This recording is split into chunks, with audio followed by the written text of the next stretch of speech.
You're watching Invest Africa. Now, Nigeria's Vision 2020 is aimed at making Nigeria one of the world's 20 largest economies by 2020. Various reforms such as economic liberalization, deregulation and privatization of state-owned enterprises will continue to be implemented over the next 8 years in order for the country to realize its economic dream. Nigeria is one of the nations that have flown below the radar for investors, and in years to come it is anticipated that the country will stand out as one of the economic powerhouses. Although Nigeria still grapples with rehabilitating its infrastructure, it has carefully targeted investments that will drive economic growth. Investment is slowly filtering through Nigeria in terms of activity on the continent, infrastructure-wise, is one of the countries who are doing the most to get things back on track. But they certainly have a lot of challenges just based on their population, and from that demand point of view, people are requiring a lot of electricity. So the infrastructure has fallen behind, but they are doing well to catch up, and they've also opened themselves up to support from the rest of the continent, which is a very good and important thing that they've done. Nigeria has one of the fastest growing telecommunications market in the world. Major emerging market operators like MTN have based their largest and most profitable centers in the country. Each country is different, and we have grown to know, and it's actually now developed into our DNA, to make sure that we innovate to a specific market. You need to do research and understand a particular market in a particular country, and then come up with services products and services that are specifically tailor-made for that market.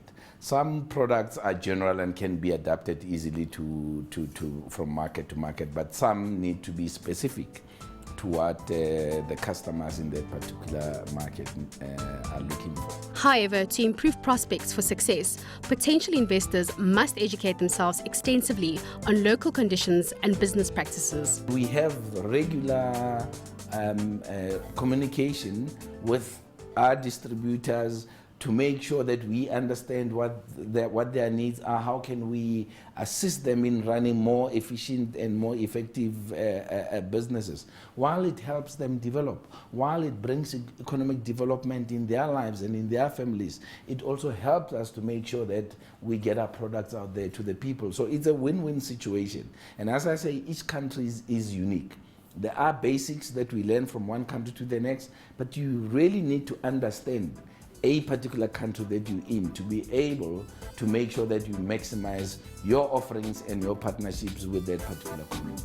The Nigerian government has also recently begun expanding its infrastructure to space-based communications. Such technologies have been instrumental in connecting rural and urban areas, helping people in remote and rural areas get access to the kind of quality broadband that brings them new access to education, employment and healthcare information. The growth in Nigeria's ICT sector has opened various avenues for investment opportunities.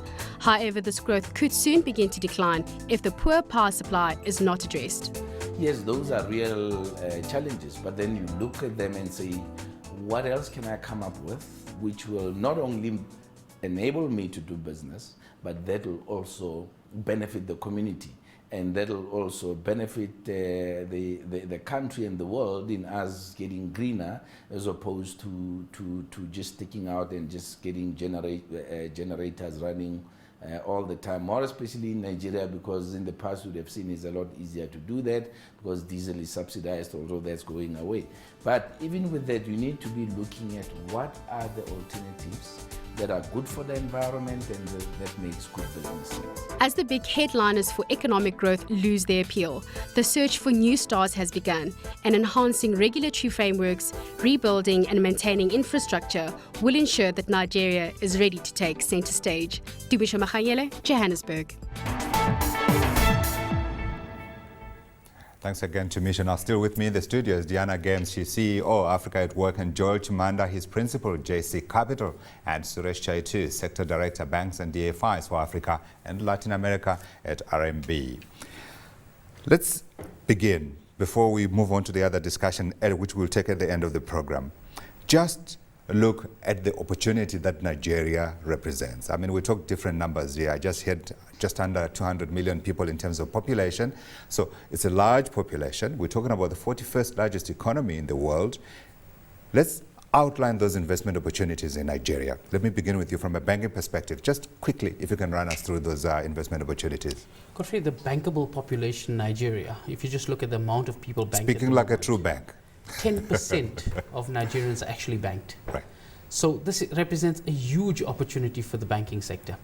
Again, growing middle class, coupled with very weak infrastructure and growing infrastructure needs, presents another huge opportunity in various infrastructure sectors for the bank.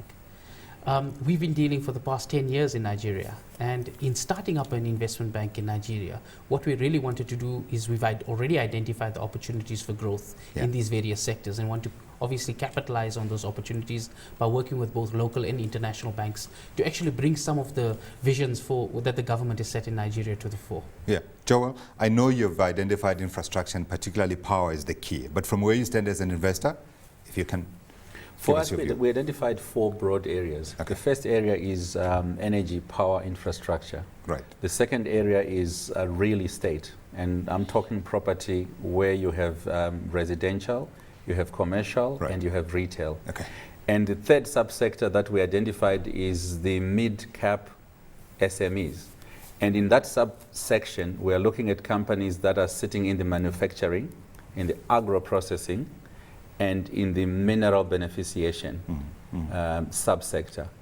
And our strategy is based on identifying the entrepreneur who has identified the opportunity, and our value proposition is to bring the capacity from a financing perspective, from the technical partners perspective, to bring bankability to an idea that comes from $1 million PAT to a $20–30 million PAT over a 10-year period. That's profit after tax? Yes. Okay. Diana, you probably know more than all of us about what investment opportunities are in Nigeria, given your role as ordinary CEO of the SA Nigeria Chamber of Commerce. Give us a quick one. Have they left anything out? Well, obviously infrastructure is a key across the board. Is it the biggest though? It is. I think certainly in terms of money, I would say it is. I think power is absolutely crucial. A lot of manufacturers in Nigeria will tell you that their biggest headache is actually getting long-term money, and that is a role that obviously all the sort of money that's coming in through private banks and so on will play. But apart from that, ICT is still a very fast-growing. You're looking at all kinds of new uses is a better word for it on mobile phones, and that area is still growing very rapidly, and people are just constantly looking for new applications and so on. Retail, real estate, definitely. I think that's across, because I think people often forget about the rest of the country. And what has happened is all the states now have you've got much better governance in the states, not all of them, but say even in 10 states. And there's a lot of money ready for investment at a state level. So instead of talking about Lagos or even Abuja, you are talking 10 different places, Akwa Ibom, the Niger Delta, there is crime still there, but we haven't discussed security, but and so on. So I think that almost everything, and I talk to people right down to the smallest kind of goods that you can sell through to beer, SAB Miller's building its brewery there. Fast-moving consumer goods. I was just actually last week at the opening of the new ShopRite in Abuja, and within an hour that car park and the shop were absolutely bursting at the seams. So there's just everything there's opportunity at every level that just needs feeding, I suppose. Unbelievably, we've just run out of time. Even the ranking that I wanted us to do and the discussion around security and all the other opportunities, unfortunately, we'll have to reserve them for another day. We've come to the end of this week's edition of Invest Africa. We'll be back at the same time next week. Until then, I'm Godfrey Mutizwa.